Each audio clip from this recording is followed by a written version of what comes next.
hablar un poquito más de esto, pero un poco hablando de la presencia. Entonces, como ven, voy a pedir disculpas, los slides son en inglés, porque voy a ser muy sincera, no sé hablar de mi tesis en ningún otro idioma, lituano incluido, porque escribí la tesis en inglés. Entonces, traducir lo que está escrito y todo esto me cuesta un montón, entonces los slides están en inglés, voy a hablar en español. Y entonces, lo que yo estaba hablando en mi tesis eran las políticas de vecindario de Estados Unidos y la Unión Europea, que se hacen o empiezan o nacen en el marco de dos crisis migratorias. Uno será acompañados, y Barack Obama, primera vez, la verdad, en la historia de Estados Unidos, creando una estrategia regional para Centroamérica. Estrategias como tales, serán bilaterales, de comercio, pero no una cosa más holística. Y la Unión Europea en 2015, en el marco de la crisis europea de refugiados, hace lo mismo. Solo que la Unión Europea ya está acostumbrada a hacer y a hacer sus estrategias regionales. Yo mismo lo creé y les voy a presentar el marco. Pero lo que quiero presentar hoy es por qué hago lo que hago y un poco de la tesis, tanto este marco, porque este marco es algo que yo considero interesante como un instrumento, y el resultado. Entonces, señores de slides, por favor, clic.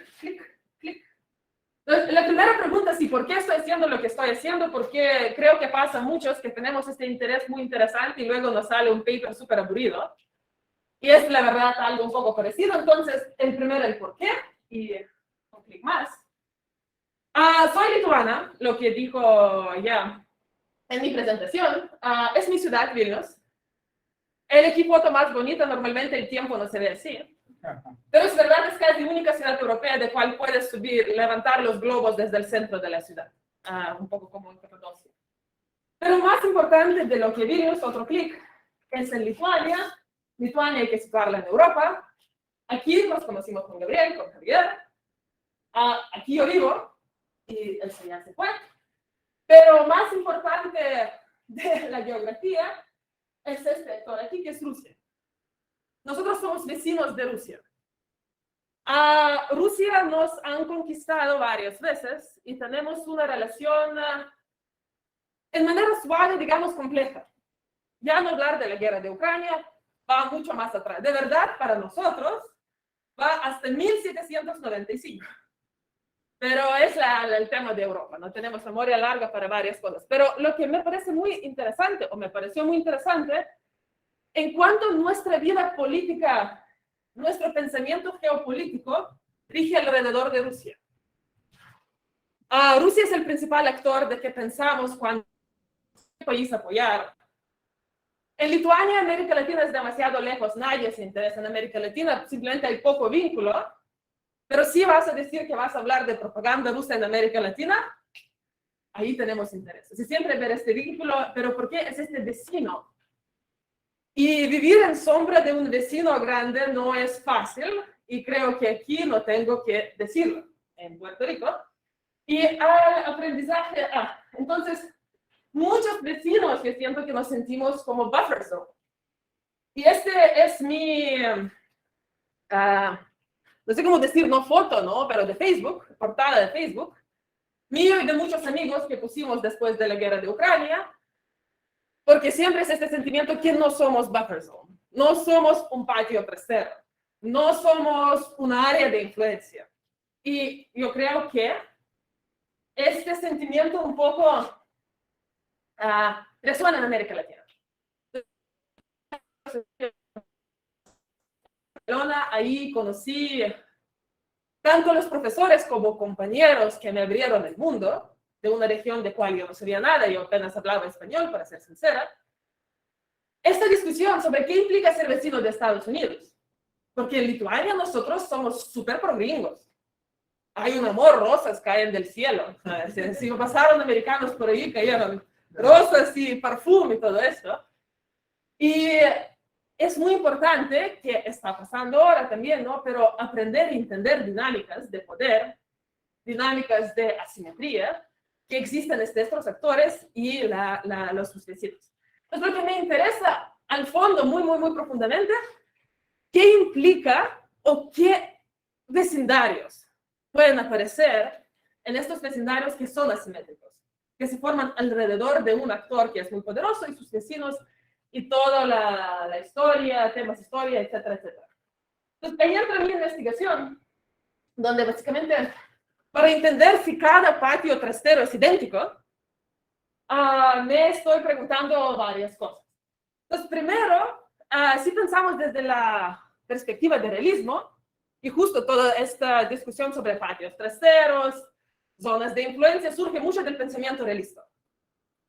El mundo es salvaje, países son idénticos pero compiten. La única diferencia es cuánto poder tienen, ¿no? Entonces, por ejemplo, el realismo periférico que nace en Argentina, justo reflexionando sobre la experiencia latinoamericana, dice que tu poder que tienes efectivamente divide si eres rule maker, si haces reglas o las aceptas. Esto no, porque cada actor quiere expandir su influencia y pues los vecindarios es la primera área donde lo estamos haciendo. Entonces, allí es un poco inevitable las dinámicas de contestación, obediencia o justo la violencia al fondo. ¿Sabes? Y esta discusión me parece muy importante, me parece más importante después del 24 de febrero, después del ataque de Rusia contra Ucrania, que si quieren luego podemos discutir, pero Lituania lo vimos como algo muy personal. Yo creo que yo me salí de mi estado. Pero la verdad que se forjó pasando la Guerra Fría, se está menguando. Bueno, se está menguando desde 90, estamos hablando que... Sí, pero ya estamos hablando de Rusia, de China, a cierto sentido estamos hablando de India, estamos hablando de estos actores que crean sus regiones alrededor, las están forjando, y la pregunta que yo tengo, ¿cuál será este mundo? ¿Va a ser mundo mejor? ¿Cuál es pero incluso quitando la parte normativa, mejor, peor, lo que sea, ¿cómo analizar este mundo de regiones?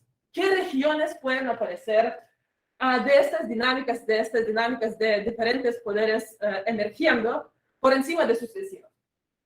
Y otra experiencia, porque en mi tesis yo no hablo de Rusia, como se dio cuenta, seguro, hablo de la Unión Europea. Y la Unión Europea me parece como un actor súper interesante porque, como saben ustedes, no es un Estado. Unión Europea no tiene ni siquiera política exterior común. O sea, tiene estrategias, pero los países que forman la Unión Europea deciden sobre áreas donde quieren ceder su soberanía. Política exterior y de seguridad no es esta área. Entonces, la Unión Europea cuando habla en una voz es como habla de 27 más 1, que es la Comisión.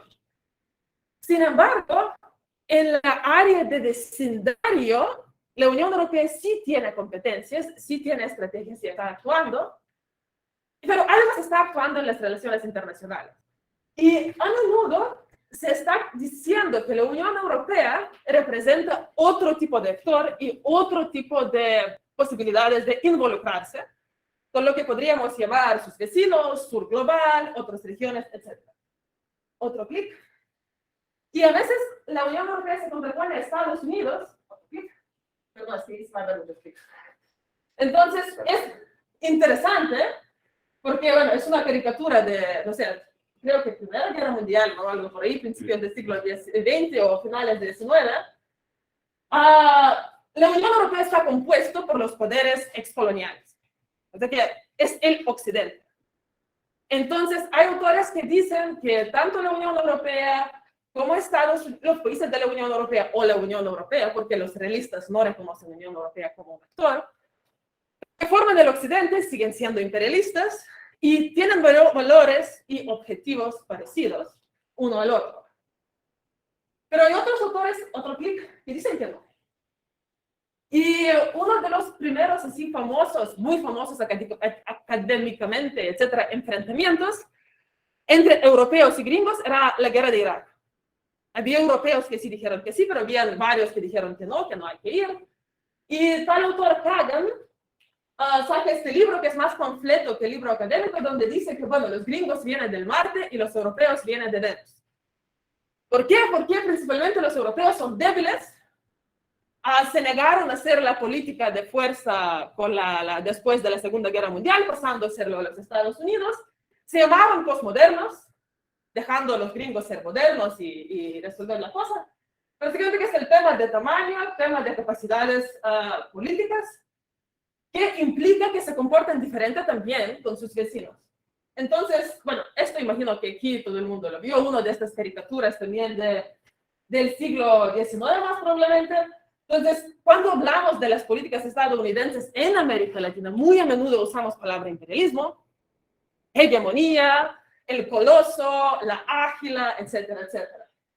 Mientras la Unión Europea con sus vecinos, muy a menudo en la academia tenemos esta actitud, o sea, este dibujo de la Unión Europea como débil y no involucrada y que no puede apagar los incendios, o está luchando con los actores. Pero me parece interesante la lección de dibujar la Unión Europea como una mujer frente a un oso y todo esto. Hay todo imaginario de una unión débil, etcétera.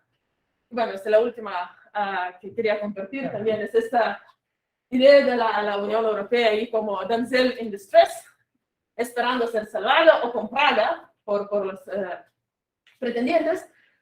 Pero también hay literatura, especialmente en los estudios de regionalismo, que dicen que no solo es la debilidad, que la Unión Europea, dado que se basó en una negociación entre cierto número de países que creció, hay ciertos valores que forzosamente entraron en los actos fundacionales, cómo puede comportarse esta organización.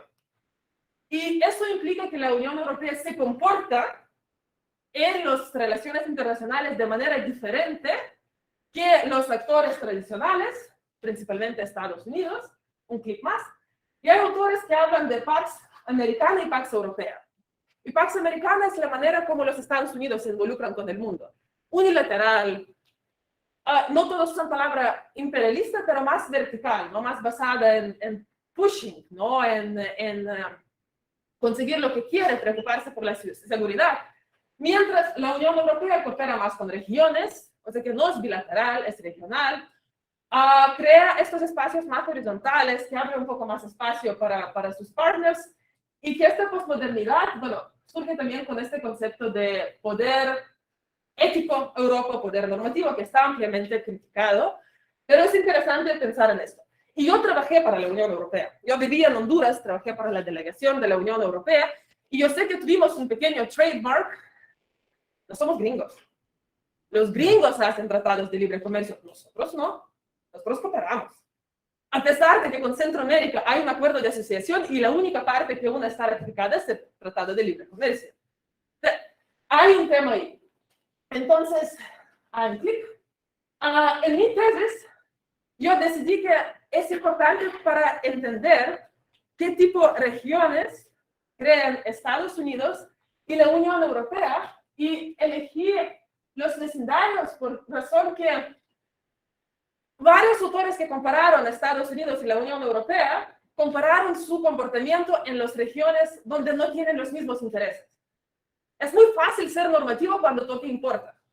La Unión Europea tiene pocos intereses en América Latina. O sea, los centroamericanos migran a Estados Unidos, no a España. Bueno, ahora sí, pero es más el tema, ¿no? Entonces, espacios donde actores de verdad están interesados en hacer algo. Y la Unión Europea en el vecindario sí tiene instrumentos y tiene estrategias que podemos trazar y entender. Entonces, para hacerlo, yo tuve primero encontrar un marco de comparación, la base de qué comparamos, cómo entenderlas, y luego hacer la comparación.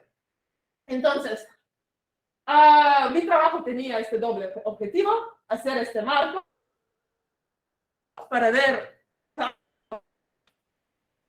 La visión era estos años y 2 clics más. Pero hablando de vecindario sur, ¿de qué estamos hablando? ¿No? Entonces, en el marco de lo que yo estoy investigando, y tiene muchas limitaciones, más que ventajas tal vez, pero tienes que reducirte al final a algo, yo elegí el vecindario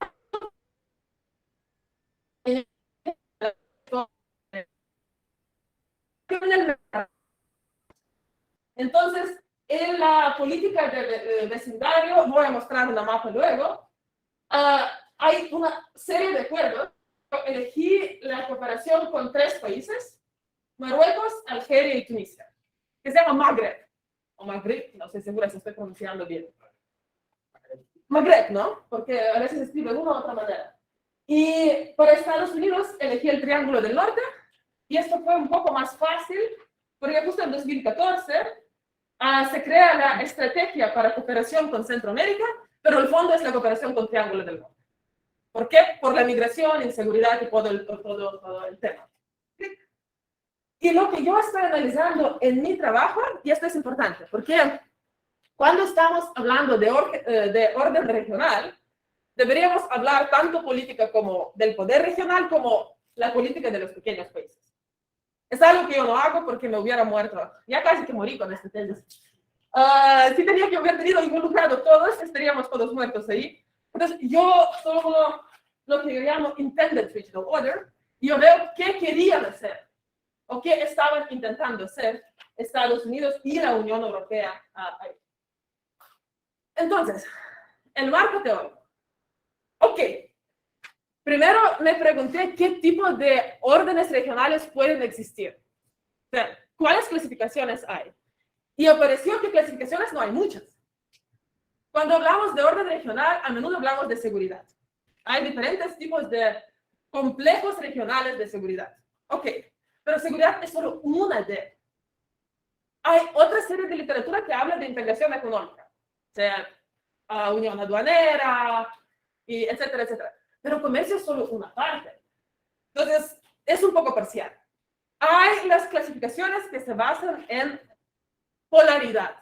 Regiones unipolares, un poder. Regiones bipolares, 2 poderes. ¿Pero qué se le dice de regiones unipolares? Todos son regionales unipolares, ¿cómo? ¿Cómo les se comparan regiones unipolares? Es un poco limitante.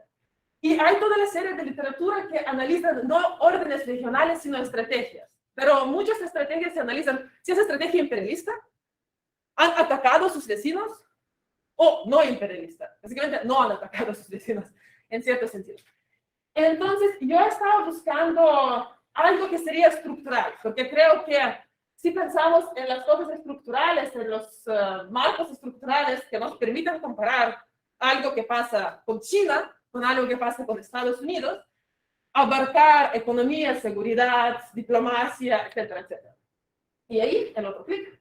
Me llegué a este autor, que por cierto siento que es boliviano, creo que ahora está trabajando en Argentina, que creó este marco de los órdenes regionales. Tenía las mismas preguntas, al fondo que tengo yo, y su marco de órdenes regionales jerárquicas. Él dice que hay regiones que son jerárquicos, y estas regiones, creo, Capture, que dice, hay 2 tipos ideales de regiones.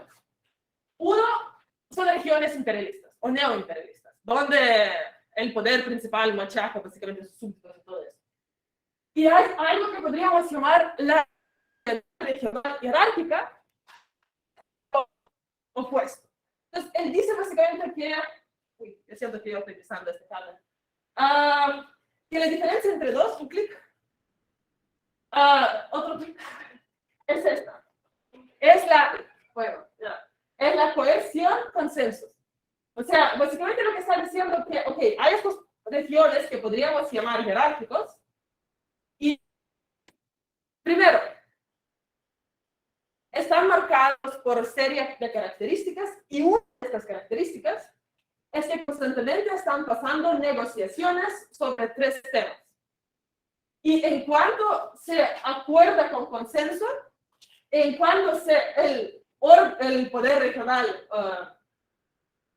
demanda cumplir con sus intereses, ahí se estabilizan estos órdenes.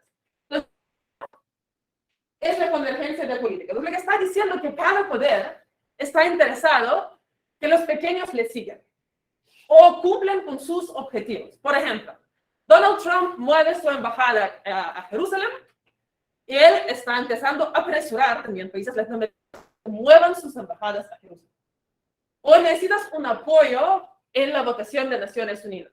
Entonces, lo que está diciendo es que siempre hay esta negociación Y lo que es importante, en cuanto a menudo están pidiendo los países pequeños que cambien sus políticas, cuántas políticas son, y son políticas exteriores o interiores, porque según él, si estás intentando cambiar la política doméstica, esto ya va contra la soberanía, o sea, esto ya es mucho más profundo.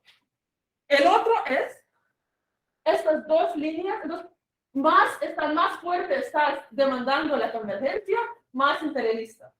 Pero estas dos maneras, estas dos áreas de negociación, dicen que la dominación debilita y se mueve al otro lado, porque lo que dice el autor, que los países pequeños dicen, dale, tú quieres que hacemos algo, ¿qué nos das?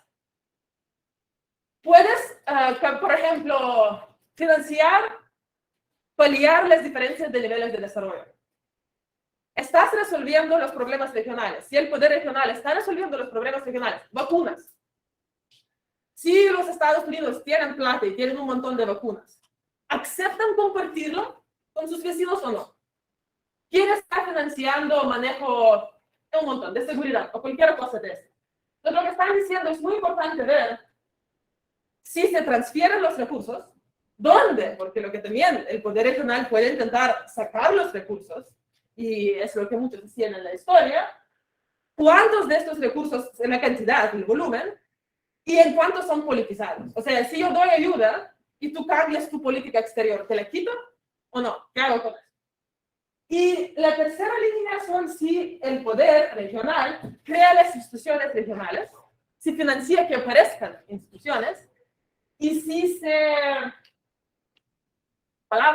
ata a sí mismo para no violar a sus pequeños vecinos del marco de estas instituciones, sino crear un espacio donde ellos sí puedan hablar. Entonces, es el marco, y tengo dos críticas para este marco. Primero es que yo intenté operacionalizarlo, suerte a la persona que le funciona, a mí no funcionó, porque tienes muchas respuestas diferentes aquí y no sabes qué esto supone. Pero por otra parte, esa oposición desde el punto conceptual es errónea, porque ella surge de esta idea en la literatura de jerarquías que dice que si estás coercionando, tu coerción es menor, si, la estoy simplificando mucho, estás pagando. O sea, que puedes disminuir el nivel en lo coercivo que eres si estás aceptando cumplir ciertos papeles. Que no toda esta teoría, y la tradicional literatura de jerarquía lo llama legitimidad, y lo acepta, que la jerarquía se debilita si el hegemón hace algo bueno. Pero hay teorías que dicen la verdad, no tiene que ser, ambas cosas son separadas, y es la teoría que viene de sociología a relaciones internacionales, es la teoría que se llama teoría de diferenciación. Ella surge de estudiar sociedades como estructuras, diciendo que todas las sociedades se pueden definir de cómo sus partes se relacionan una con otra. Y justo los autores que crearon el concepto de diferenciación, Durkheim fue uno de los proponentes, justo hablaban de sociedades que se hacían más complejas. Entonces, básicamente lo que estaban diciendo, que las primeras sociedades, eran, Entonces, lo que define estas relaciones es el principio de diferenciación. ¿A base de qué y cómo definimos estas relaciones? Las relaciones entre partes.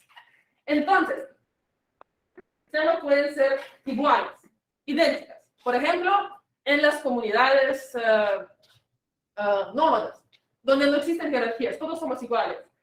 En el sistema internacional son los países. Westphalian States, el sistema de Westfalia dice que tú eres Lituania o Estados Unidos, ambos son países. Formalmente ambos tienen los mismos principios, las mismas obligaciones, todo eso. Luego lo que dice la sociedad cambió y se desarrolló las sociedades verticales, las sociedades jerárquicas, donde aparecieron los jefes, duques, reyes. Es la diferenciación de autoridad, es la diferenciación de subordinación. Entonces, hay actores que están por encima de otros actores, es la jerarquía. En el sistema internacional sabemos que hay sistemas de poder, the Great Power System, ¿no? Entonces, en este sentido, Lituania no es igual a Estados Unidos. Y todos entendemos que esto implica. Pero según Durkheim, El tercer nivel de la sociedad más complejo es cuando aparece la diferencia funcional. O sea, que aparecen actores que no es que son por encima o debajo de otro, sino representan diferentes funciones dentro del sistema. Por ejemplo, en este momento, todos somos iguales, pero yo estoy dando charla. Ustedes van a hacer preguntas. Tenemos roles diferentes. En las sociedades complejas serán que aparecieron comerciantes, productores, etcétera, etcétera. En las relaciones internacionales aparecieron, por ejemplo, complejos de seguridad, donde alguien es proveedor de seguridad, otros aceptanlo, etcétera, etcétera. Aparecen funciones dentro del sistema. Pero lo que es muy importante, que no hay sistema que sea marcado solo por un principio. Todos los sistemas tienen de todo. Todos estos conceptos reflejan relaciones internacionales en este momento y todos están, lo que yo digo, a diferente medida ahí.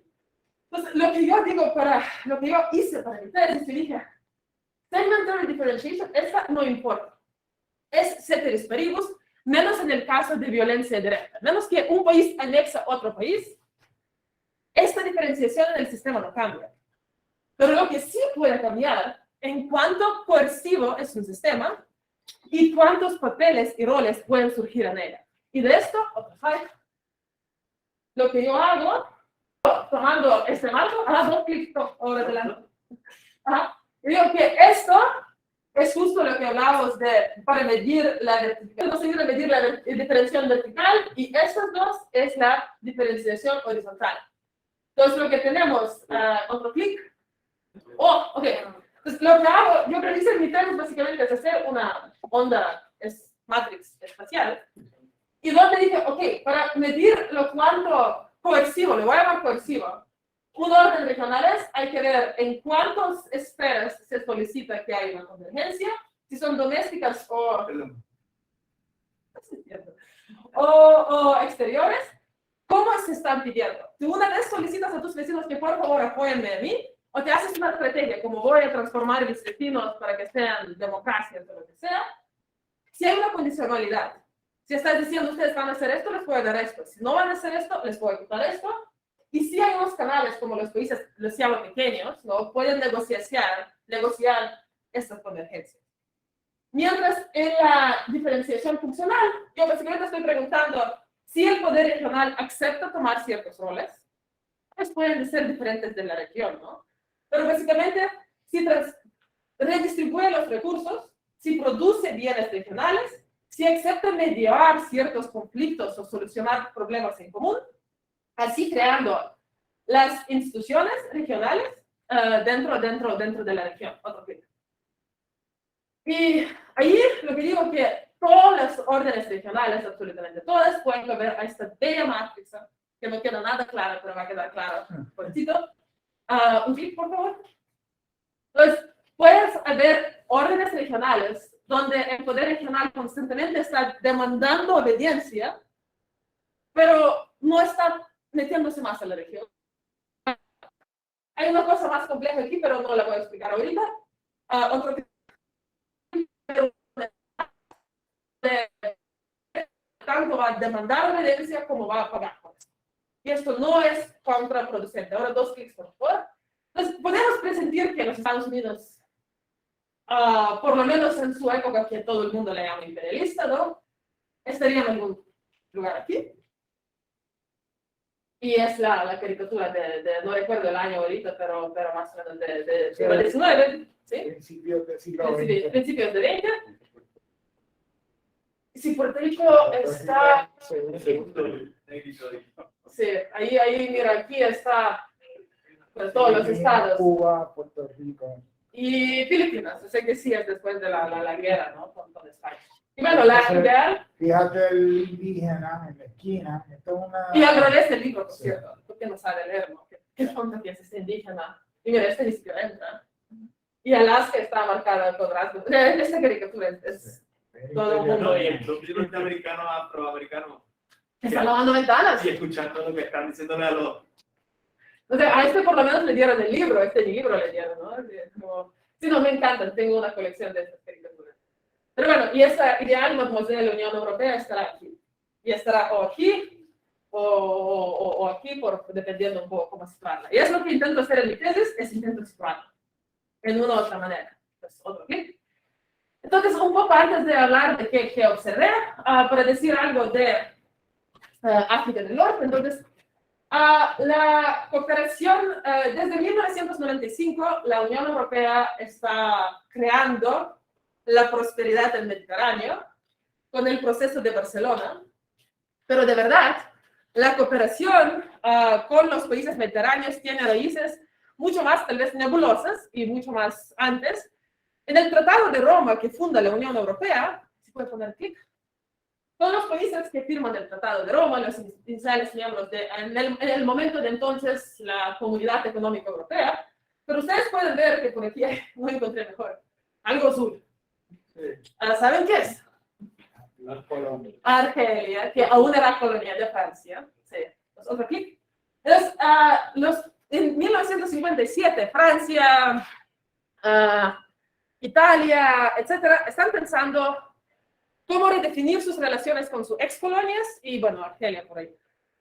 Argelia, de hecho, era un miembro de la Unión Europea como un par de años. Y se crea una serie de mecanismos cómo mantener esta relación con excolonias y de cómo se desarrolla lo que se llama el proceso de Barcelona, esta idea de crear prosperidad con sus vecinos, y luego, después de la creación, la expansión hacia Europa del Este en 2004, la política mediterránea basa bajo la paraguas de la política vecindario, porque hay dos vecinos, este y sur. En la Unión Europea tiene dos vecinos.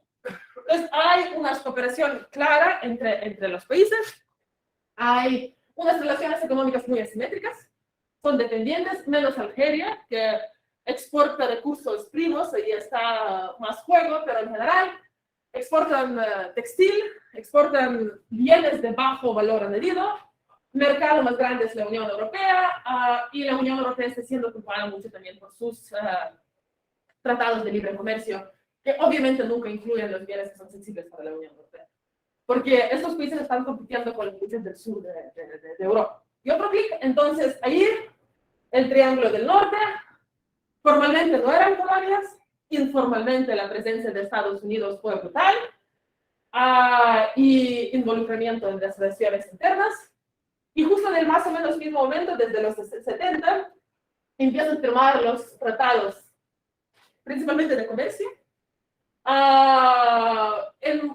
poco parecidos a lo que se firmaba con estos países, y también tenía unas cooperaciones militares en el marco de Guerra Fría, para decirlo de alguna manera complejas.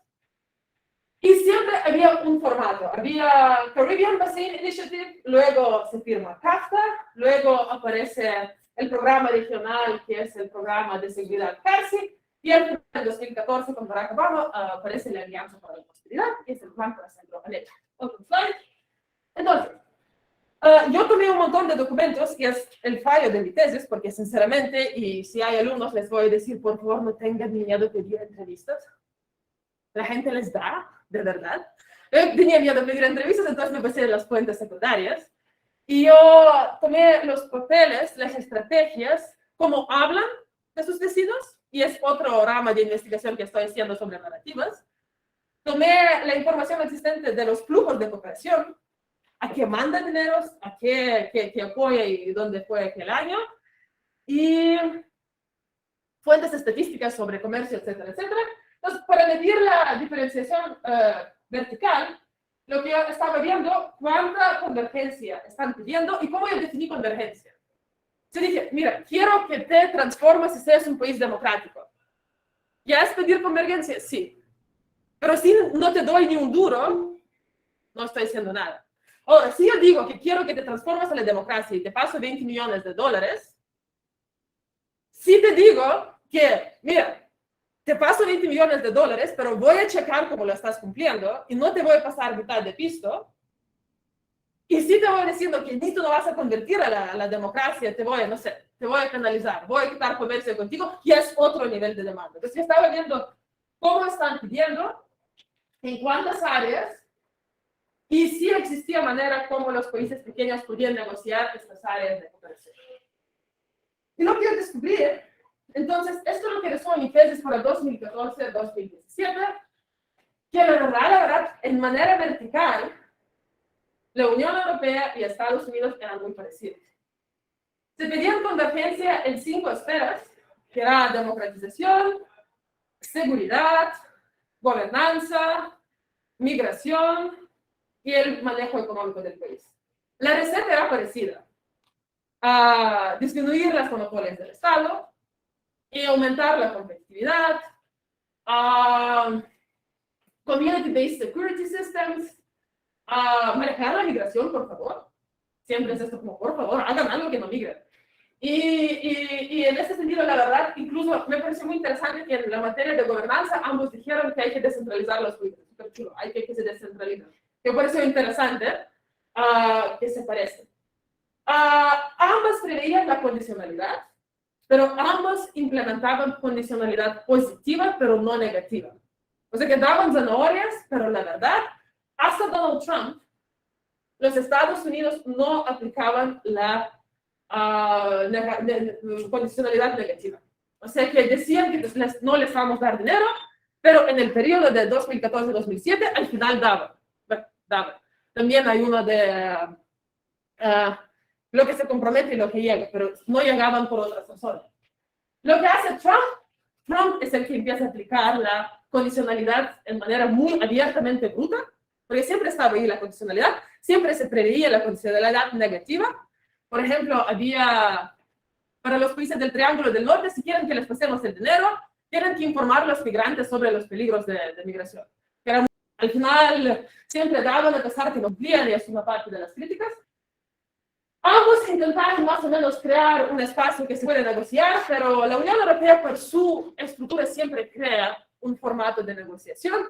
Los Estados Unidos por su práctica más a menudo no crean ningún formato de la negociación. Entonces, hay este movimiento de un lado al otro en el tema de diferenciación vertical y simplificar. Entonces, con Donald Trump había una de demandas, la condicionalidad negativa, y hay menos inclusión. Se les forzó a los países de firmar los acuerdos de readmisión, de manejo, etc. Biden ahora está intentando devolver el enfoque de Obama, pero además lo que es interesante, pone mucho más énfasis en cooperar. Crean, por ejemplo, estrategias para manejo cooperativo de migración. Si esto va a pasar es otra cosa. Pero a diferencia de Trump, él pone y dice que esto es importante. La Unión Europea en 2014 dijo que va a transformar sus vecinos. En 2015 dijo, bueno, vamos a trabajar quien quiere trabajar con nosotros. Y vamos a trabajar en la materia en lo que ustedes quieren trabajar con nosotros. O sea, hay un debilitamiento, ¿no?, de la demanda. Y entonces, y lo que yo digo, que el fondo ambos empezaron siendo moderados en diferenciación, porque luego lo que van a ver es la diferenciación horizontal. Entonces, por la horizontal, yo estaba viendo qué es lo que están haciendo o obligando, comprometiéndose a hacer en la región, si apoyan institucionalización de diferentes esferas y si redistribuyen, básicamente, los recursos en la materia de cooperación para el desarrollo, etcétera, etcétera. Entonces, ahí sí podemos decir que la Unión Europea está mucho más involucrada en la región, paga mucho más por las cosas regionales. Tiene toda la esfera de apoyar la cooperación regional, de apoyar las instituciones, y el fondo también está diciendo, soy de la región, ¿no? O sea, estoy aquí y juntos tenemos que resolver. Sus flujos de apoyo para la cooperación son significativas, a diferencia de Estados Unidos, y son muy poco politizados, son muy estables, a diferencia de lo que hacen los gringos, y crean un montón de suborganizaciones dentro de la región, ¿no? O sea, crean Unión para el Mediterráneo, etcétera, etcétera. Los Estados Unidos financian básicamente lo que les interesa, que es la seguridad. Hay todo el marco seguridad que se crea y todo esto. Hay otras esferas donde se involucran, pero son mucho menores y mucho menos relevantes. Su cooperación para desarrollo es muy politizada, es lo que hizo Trump. Me gustan, les doy dinero, no me gustan, chop chop. y estos flujos siempre andan con las prioridades políticas de Estados Unidos. Y en la región y apoyo para las instituciones es muy débil. Era interesante porque Obama prometió crear ciertas instituciones que no duraron, porque la estrategia 2015-2016 se eligió de Trump. Biden ahora otra vez promete decir que vamos a crear formatos y todo esto, pero no sé qué va a pasar. Y la Unión Europea, como tiene preferencia para esta diferenciación horizontal fuerte, así tiene. Entonces, ya terminando, podemos ver que sí, son parecidas y diferentes. Unos tres, otro, no, ahora vuelvo a pensar.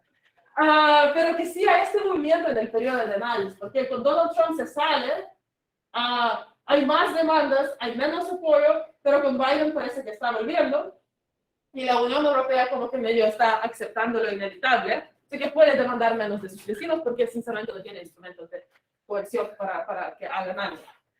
Entonces, suma summarum, lo que yo estoy diciendo, y es la parte teoría y teórica, que sí podemos ver las regiones, y lo que muestran que no siempre movimiento en una área implica movimiento en otra área, que puede ser tanto en lo vertical como horizontal,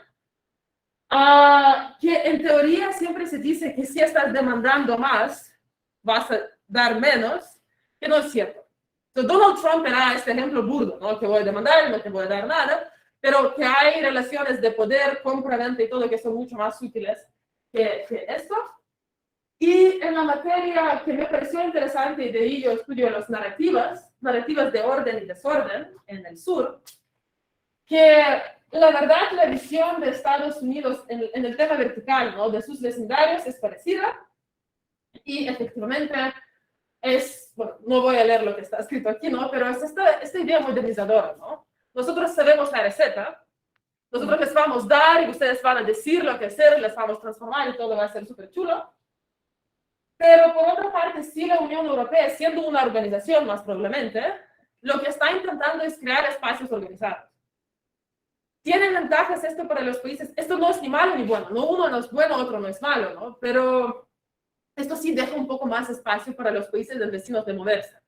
Porque si tienes formatos de negociación, por ejemplo, Marruecos, en manera muy hábil está jugando la Unión Europea en el tema migratorio, porque Marruecos detiene a los migrantes y ahí la Unión Europea solo está aceptando ciertas cosas que son fuertes en la materia de derechos humanos y otras cosas. Entonces, ahí sí podemos hablar de que existe una Pax europea y Pax americana, pero tampoco podemos decir que es un buen vecino y mal vecino. Más probablemente tendría que preguntar a los pequeños vecinos qué es lo que piensan de una u otra manera de cooperación, pero por lo que dice literatura, en la mayoría de los casos son críticos. Entonces, ahí, otro, yo termino, espero que no se quede desde el tiempo. No, estamos bien. Y Vamos a hacer una pregunta. entonces, ahí sí, preguntas, observaciones. Tengo una pregunta. Me gustó mucho tu análisis, pero me llama mucho la atención el marco comparativo que estás usando de vecinos, una organización regional como la Unión Europea, vis-a-vis los Estados Unidos. Sí planteaste que la Unión Europea puede establecer unos lineamientos generales, pero la soberanía la retienen los miembros independientes de la Comunidad Europea. Y sabía Estados Unidos que un solo país ejerce su soberanía e impone su soberanía sobre sus vecinos y sobre otros actores. Pero me llama la atención la correlación entre las políticas regionales de la Comunidad Europea vis-a-vis las políticas de los actores individuales, porque es diferenciable, por ejemplo, la política hacia Libia o hacia el norte de África que sostiene la Unión Europea como entidad vis-a-vis Italia, por ejemplo, o España. ¿Cómo atendiste esa variable? Sí, es muy buena pregunta y ahí no entré a explicar, porque claro, la primera pregunta, si puedes comparar la Unión Europea con un Estado, o sea, y esto es complicado.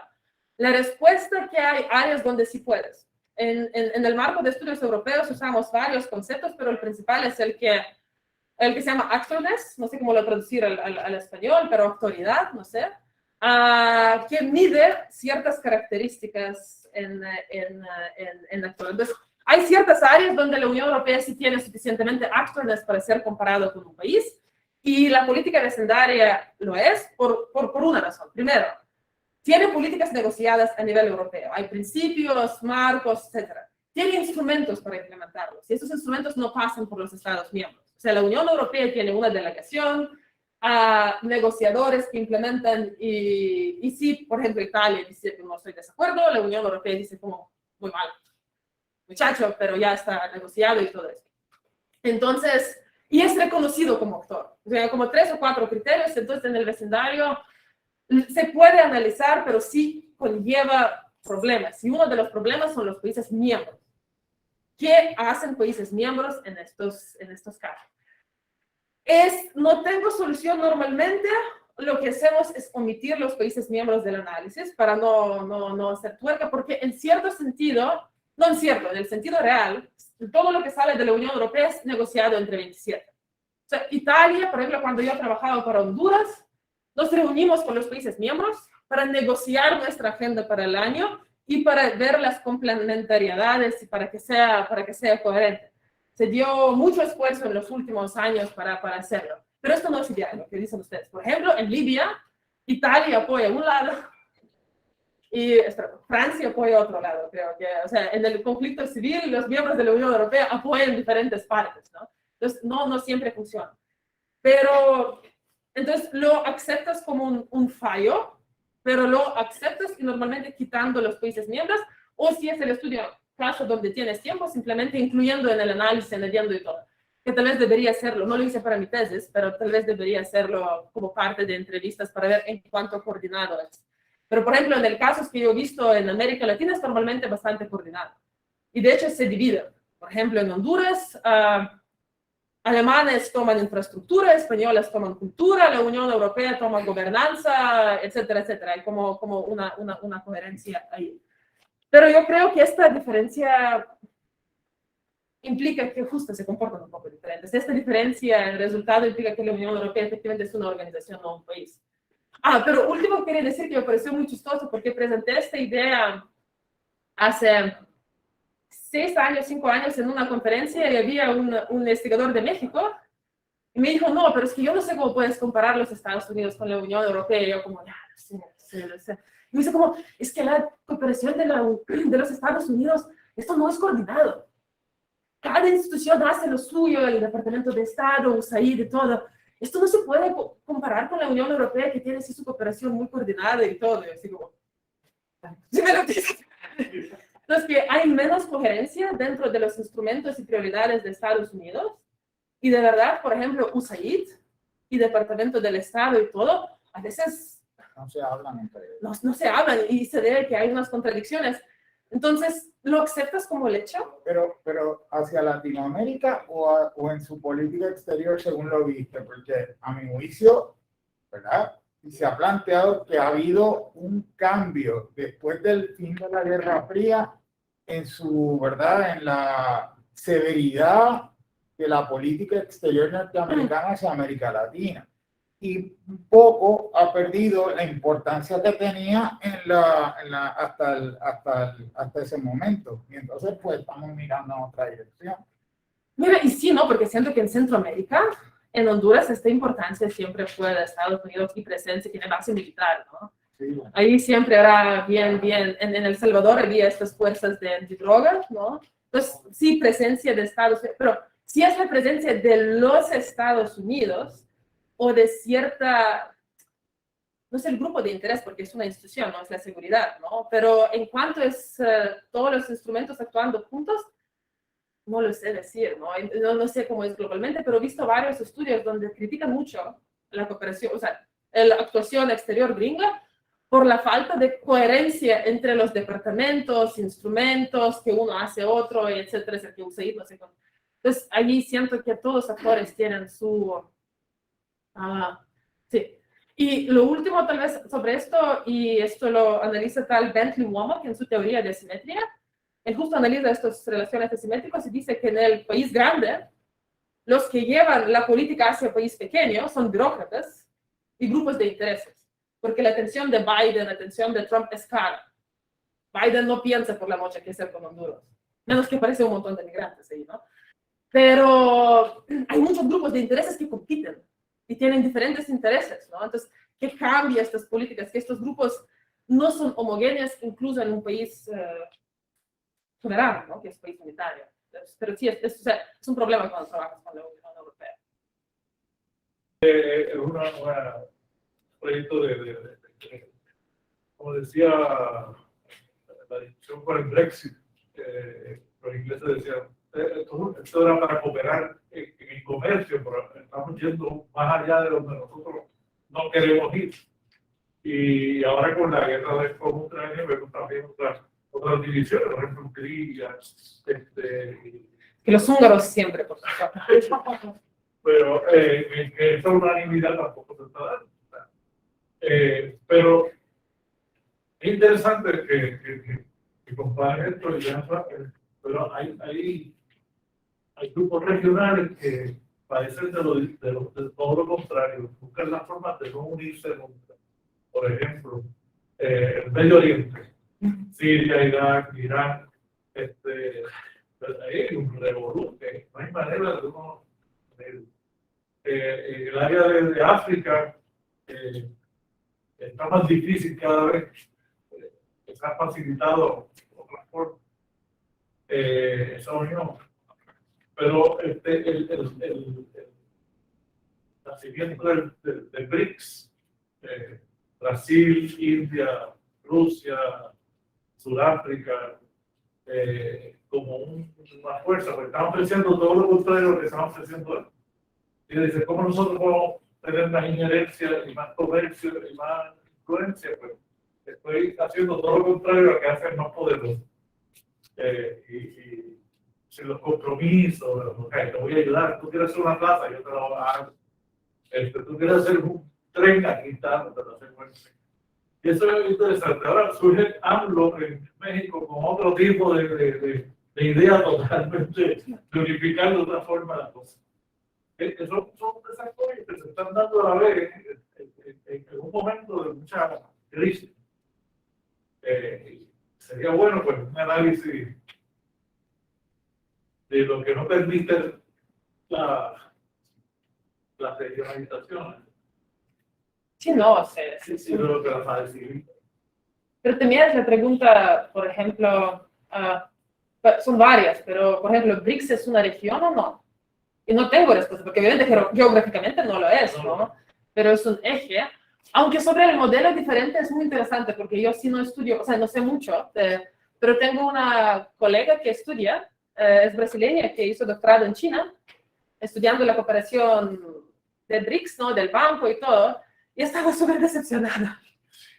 Estaba diciendo, no, loca, la verdad, si me preguntan si pedir préstamo del Banco Mundial o de este, ya no estoy tan segura.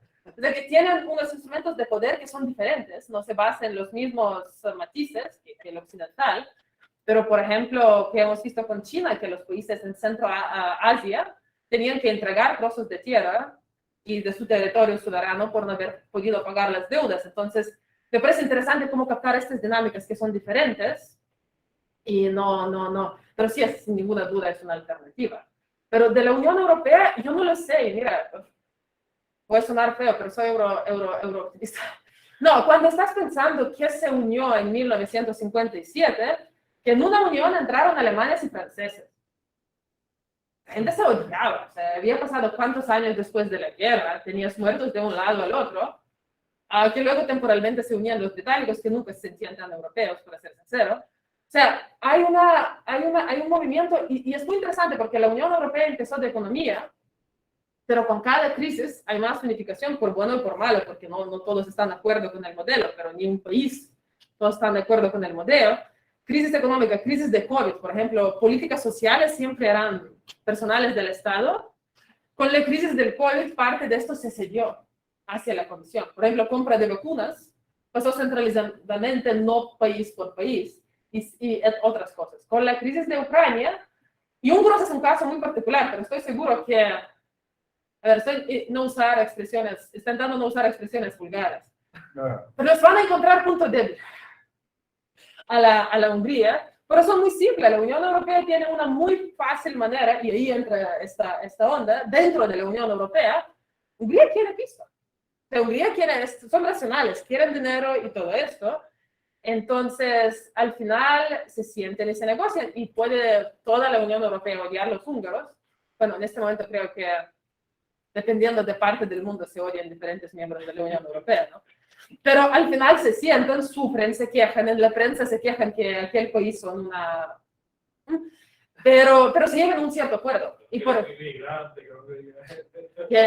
estos europeos del este son nacionalistas, que estos occidentales son bobos y ahí. Pero al final se llega a un acuerdo, y lo que pasa con guerra de Ucrania, por ejemplo, se toman las decisiones, otras por bueno o malo no sabemos, pero se toman decisiones centralizadas, que mueven hacia más centralización. ¿Esto va a romper en algún momento? Puede ser, porque siguen siendo países soberanos. Esto va a llevar a más, porque el mundo se hace competitivo. O sea, Alemania no puede competir con China. No tiene opción, y eso lo entienden. Entonces, ahí aparecen como esto. Entonces, sí, no, este es un momento de surgir, ¿no?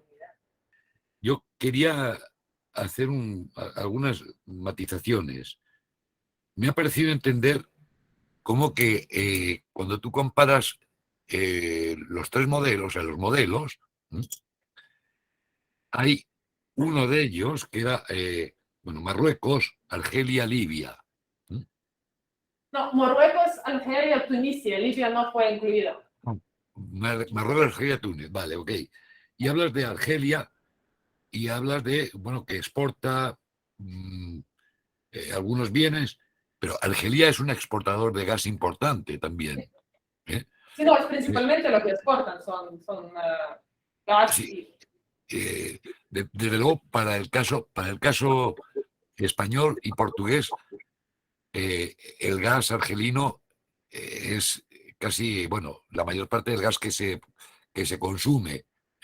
No es el caso de Alemania o del norte de Europa o de el este de Europa, que sí que es cierto que recibe gas ruso o petróleo ruso.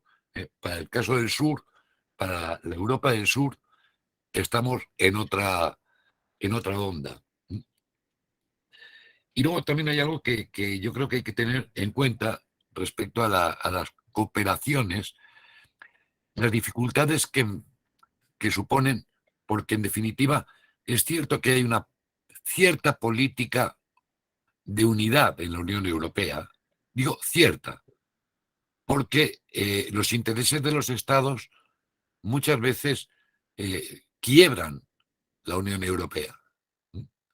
Se está viendo ahora, por ejemplo, que en el caso de la guerra con Ucrania, Hungría, Polonia están vetando las decisiones de la Unión Europea en cuanto a boicot al producto a los productos rusos, y tienen capacidad de hacerlo.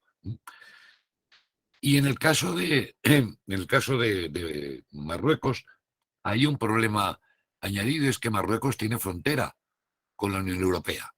Es decir, Ceuta y Melilla son dos ciudades españolas fronterizas con Marruecos, y cuando ha habido hace muy poco tiempo, hace un mes escaso o 2 meses, ha habido un conflicto importante entre Ceuta y España, porque hubo una apertura de la frontera, o una falta de vigilancia en la frontera por parte de Marruecos, y hubo un aluvión de migrantes que entraron en Ceuta y Melilla. Y por otro lado también hay una cuestión que a mí no sé cómo la ves tú, me gustaría, ¿cómo ves tú? ¿No crees que hay una externalización de las fronteras y de la seguridad fronteriza de Europa? Es decir, Europa ha decidido, invierto tantos millones de euros en Turquía y que se quede con los sirios. Con sirios, afganos, esta gente así oscurita, musulmanes, y gente así rara que se queden en Turquía. Ahí se paga Turquía. Y mientras que ahora, por ejemplo, que en el caso ucraniano ha habido una apertura de fronteras como no ha habido jamás en la Unión Europea.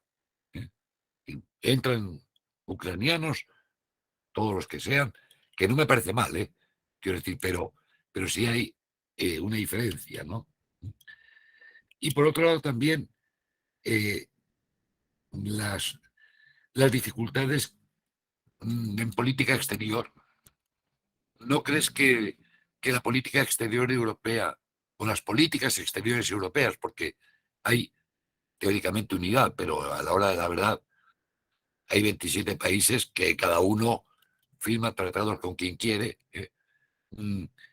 también implican la apariencia de una cierta debilidad, ¿no? Yo no creo que la Unión Europea sea un elemento débil, tiene capacidad económica, tiene capacidad política, y bueno, y en definitiva, tiene y tutoriza todavía a las excolonias en África. España ya, afortunadamente para América Latina, ha dejado de existir. Es la parte cultural por aquello de que tenemos un idioma que nos diferencia y que nos separa de los latinoamericanos. Más que un idioma común, es un idioma diferente. Y esto hace que, bueno, que haya la apariencia sea de una absoluta debilidad. Y parece que no haya coordinación. Parece que no haya coordinación, ¿no? Yo creo que lo que decía Tony de Bono, que Estados Unidos es un Estado, es un país, y a pesar de los distintos departamentos, claro, pero es que en Europa hay 27 países con 27 departamentos cada uno, y cada departamento también dentro de cada país, lo cual hace a veces que la política europea sea una especie de jaula de grillos, donde no quedan claras las cosas, ¿no? No sé si tú podrías aportarnos alguna cuestión más a este respecto. Sí, no, sí, no.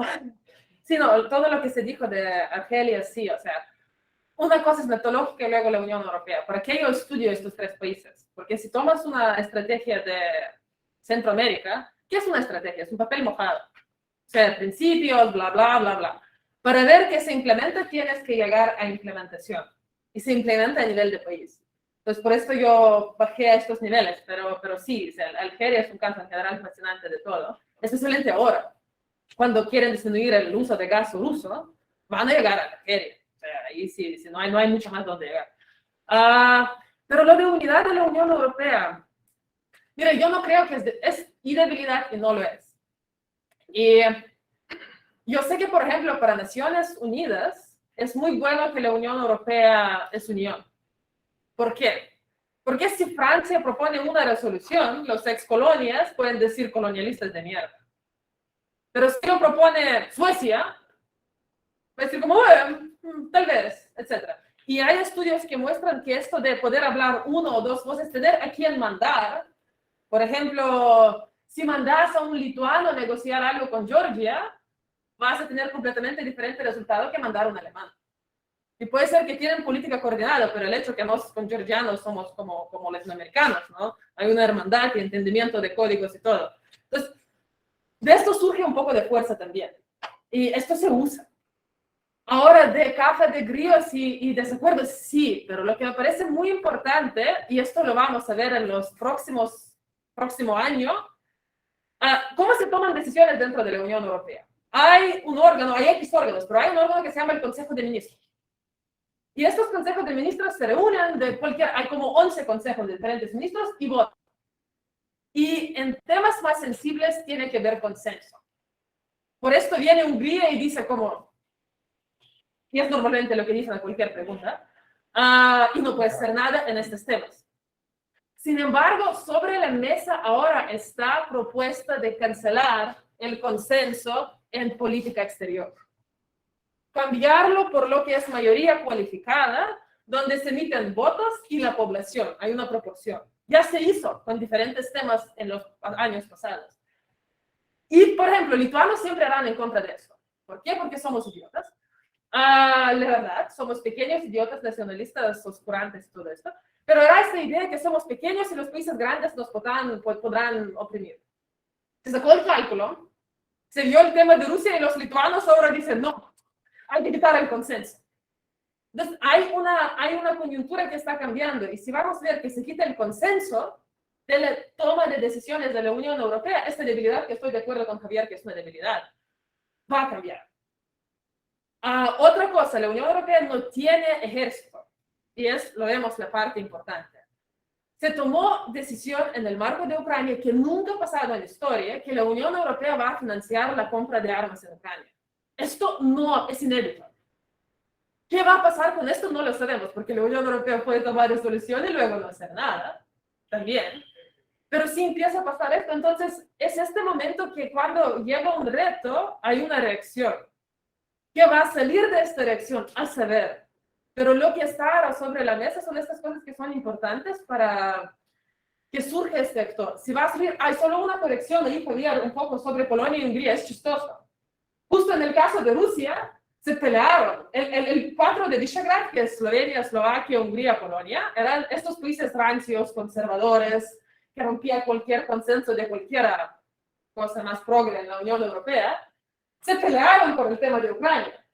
Porque Hungría es el único país que está destruyendo el tema, bloqueando las sanciones y todo, mientras la Polonia lo está empujando.